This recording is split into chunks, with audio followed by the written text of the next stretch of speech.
All right, Ben's Den back at St. Anselm's College, Assassin's Camp Day 2, finished session 2 here with Coach Brock Hoffman, and we'll get to this fine gentleman to his right in a moment. So, Coach, I wanted to talk to you first. Yep. We chatted yesterday about what it takes to set a camp up at this level. So I kind of wanted to dig in just a little bit deeper. How do you get a guy like this one to come in and actually come from across the country over to here to support New Hampshire wrestling? It's just connections and it's a little bit of networking. We happen to have some mutual friends. I think if you create a name for yourself, you keep working and keep meeting people, and you just figure out who's good people, and then they transfer you to good people.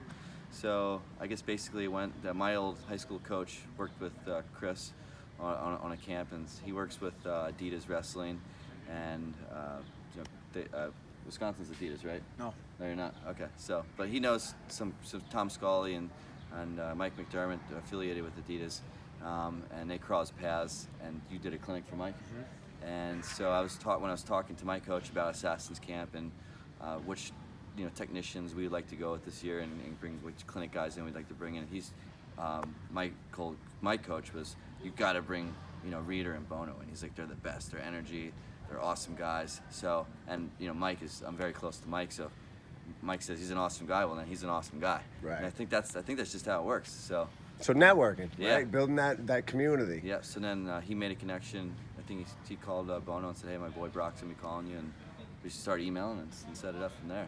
All right. So, Coach Chris Bono from Wisconsin, how are you, sir? I'm doing great. So, what was it like getting a call from this meathead out of the blue going, wait, you want me to go where to do what? Right, well, Coach McDermott set it up, so it was kind of nice. And he's I got to know Coach McDermott, and and he said, hey, can I give my boy your phone number and all that? I said, sure.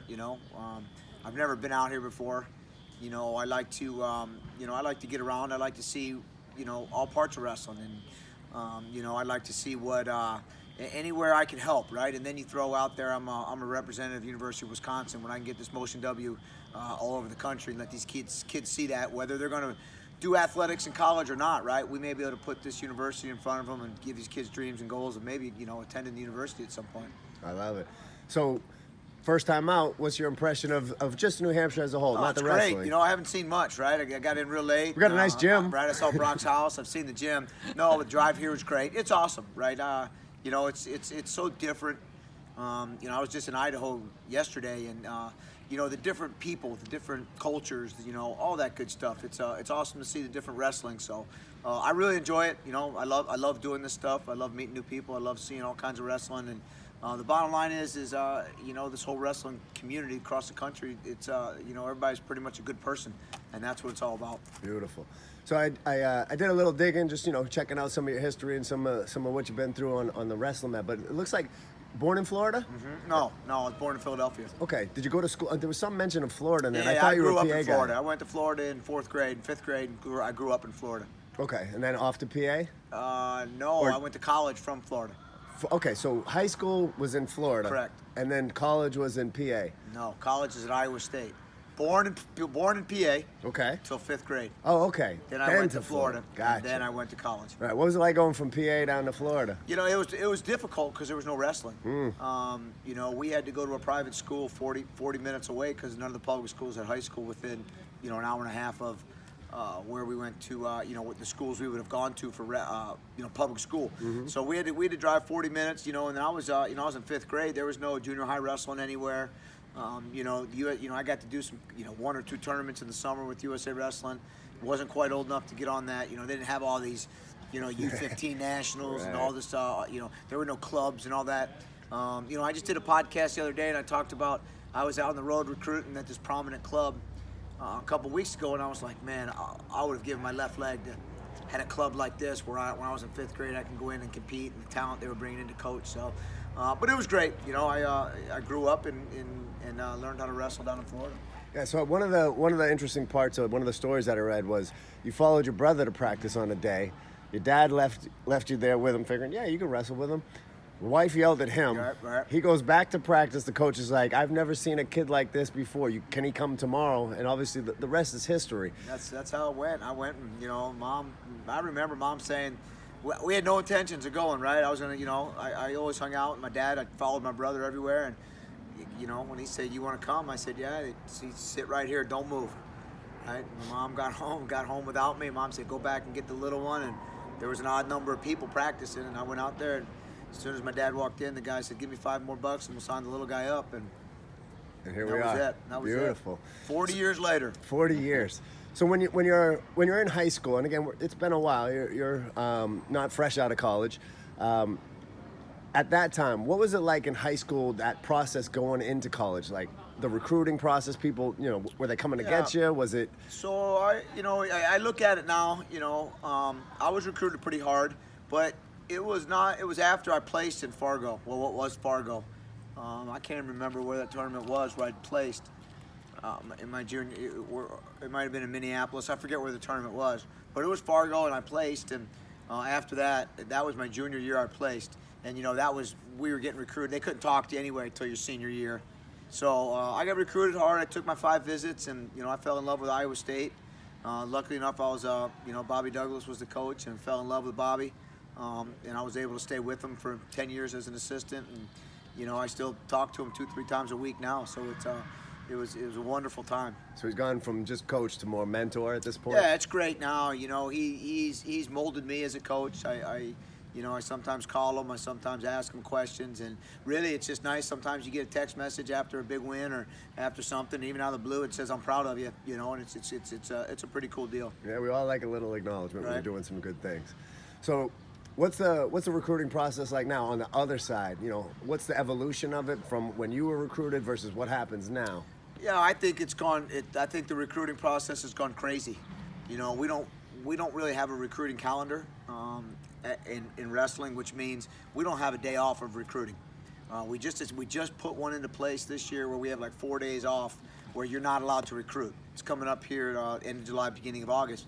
But you look at all these other sports, they pretty much take a month off where nobody can go on the road, nobody can call, nobody can contact kids. And I think we need to do that because I think these kids we're harassing the kids, right? And if you're not harassing the kids, someone else is. Someone else is getting the leg up. So I think we're harassing these kids too much. I think the recruiting process is starting way too early. These kids are making decisions, and they have no idea. In 9th grade, 10th grade, they have no idea what's going on really. So I think it needs to slow down. I like the traditional way of recruiting, where they come on campus their senior year. You have a couple months to make a decision because then they know what they want. They know where they want to go. But you got to keep up with the times. 365. We're recruiting every day. If we're not texting a kid or talking to a kid or going to see them, then it's we're falling behind. Yeah, it's a shark race out there, right? Everybody's in the waters and they're trying to snatch them all up. That's for sure. So, when you're out on the recruiting trail, you're hitting the big tournaments like Fargo or Super 32 and that kind of thing, and you're there with your recruiting eyes on. What's a D1 coach looking for? Well, we like to see people that want to compete. You know what I mean? What's going on in the third period, right? When when you get down 10-0, when you get down 6-0, when you're winning 6-0, when you're down 2-1 with 30 seconds. So we want to see, do guys really want to compete? Do they want to win? And then we look at all kinds of things. When they lose, how do they react? You know what I mean? Is their temper bad? When they win, how do they react? We watch them warm up. We watch them cool down. We want to see all that stuff, right? We don't want kids that just can win, right? We want kids that are good people. We want kids that do the right thing. And in the long run, right? Anybody can beat anybody at a big tournament. That doesn't mean we're going to recruit them, right? We want to watch them. How do they react after a big win? What happens after a devastating loss? Do they come back or do they lay down? Because that stuff's habit forming, and so going to tournaments is we know who we're recruiting when we go to tournaments, and we really study them, how they interact with their coach. Are they up in the stands kissing their girlfriend during the tournament, or are they focused and staying? So it's a pretty it's a thorough process because it's a big investment. It's a huge investment on our end, and it's a huge investment on their end, and we want to make sure that we're everything is well spent. Good. Well, the one thing that I didn't hear, which I love, was you're not really focused on what they're doing for the technique and all that. You can teach them what you need to know, what they need to know to get to that level. But you're really focused on the mentality of the wrestling. Yeah, the intangibles. When you get to that Division I level and guys are winning national tournaments, guys can wrestle, right? They have some great technique. They can wrestle. But you put them in a tough room, right? And they get their butt beat in the room. How do they react? You know what I mean? Are they going to quit the team? Are they going to pout? Are they going to be a disruption in the room? It's a professional deal. When you get to college and Division I, we're trying to win national championships, and it's a year-round process, and it takes a lot of dedication, and it takes a lot of you got to make sure you can handle the ups and downs, because there's a lot of ups and downs. You talk to anybody and anyone that's gone through 5 years of wrestling, I will guarantee you they've said that at some point they had some downs and they've had to face some adversity and been able to come back from it. Nice. So when you get into that position and you get that, all the kids you're recruiting, they're studs where they come from. What's your experience with those kids when they show up and they're now the guppy in the pond? Yeah, it's hard, right? But we explain that to them. We explain that because we don't want them coming in and getting so down on themselves. Our motto is keep showing up. What happens in that wrestling room, you leave it in the wrestling room and you go home and you can't let it affect you. It's not that easy, but you keep showing up and you keep showing up. And, I use myself as a prime example. And I've told the story over and over again. I went to college as, big time recruit, and got to Iowa State and didn't get a takedown until February of my freshman year. I tried to go home. I tried to call my parents. Luckily, I had the support of my parents of that never quit mentality, and you've always been successful in what you've done. Keep your head down. Go to your coach. I'm not your coach. You know what I mean? And that's another problem. Are some of the parents that think that I'm gonna be the coach. I know what you need, right? They're not there with you every day, right? They're only hearing what's on the phone, what the kid is saying. They're not there. They don't know the whole truth. But luckily, I had parents that said, trust your coaches, trust your training partners, right? They know what's best for you. Keep your head down and go to work. And then things started really turning around. I just trusted the process and trusted my coaches. So you mentioned parents. It's actually something, I got two other things I just wanted to chat with you about. Brock, he's on the high school level, I'm on the youth level. And one of our biggest challenges is the parents. They think they're coaches, like all of that. What's that like on your level? So we deal with it, right? We deal with it a lot, and really a lot of it's financial, right? When we're dealing with some big time dollars and scholarship issues, it's about, and I get it, right? They're paying for it. They got to figure out how to pay for school sometimes, so you really have to walk them through the numbers. But even after, most of the parents we deal with is out of concern. My kid's not doing well. He's not feeling good. Is he going to the doctor? How does he look? Is he eating right? He's had 2 bad losses, things like that. Rarely at our level, and I won't listen to it. You know what I mean? They call and want to talk to you about a single leg. You know what I mean? Yeah. I whatever, right? You listen to it and you move on.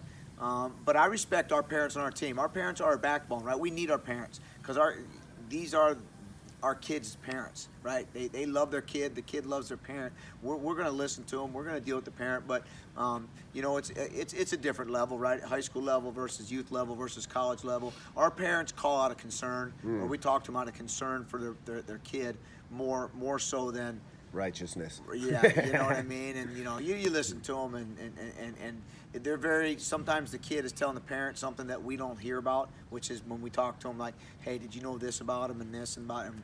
And we didn't know about it, and we're able to talk to the kid about, hey, what's going on in your social life? I didn't know this, and they open up, and then it helps that way. Nice. Now, you had mentioned earlier, that recruiting process, it's like on steroids now. It's ramped up, it's, 365 and all that. And I've noticed, specialization on the other end of that. So obviously the recruiting process picked up. It has a lot to do with the fact that wrestling has picked up and the frequency of it. And you mentioned, there's teams and tournaments that are available now that weren't existing when you were on that level. What's your stance on the year-round wrestling and specialization? So I think kids should play other sports. Right?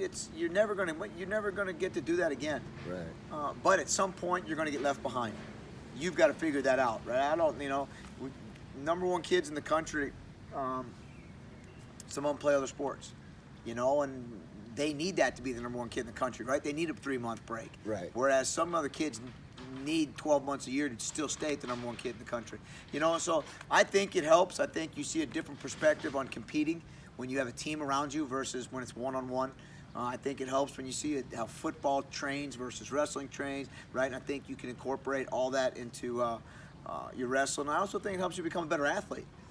So I like kids that compete in all different sports, that stay busy and it's year-round. But, I told this story the other day.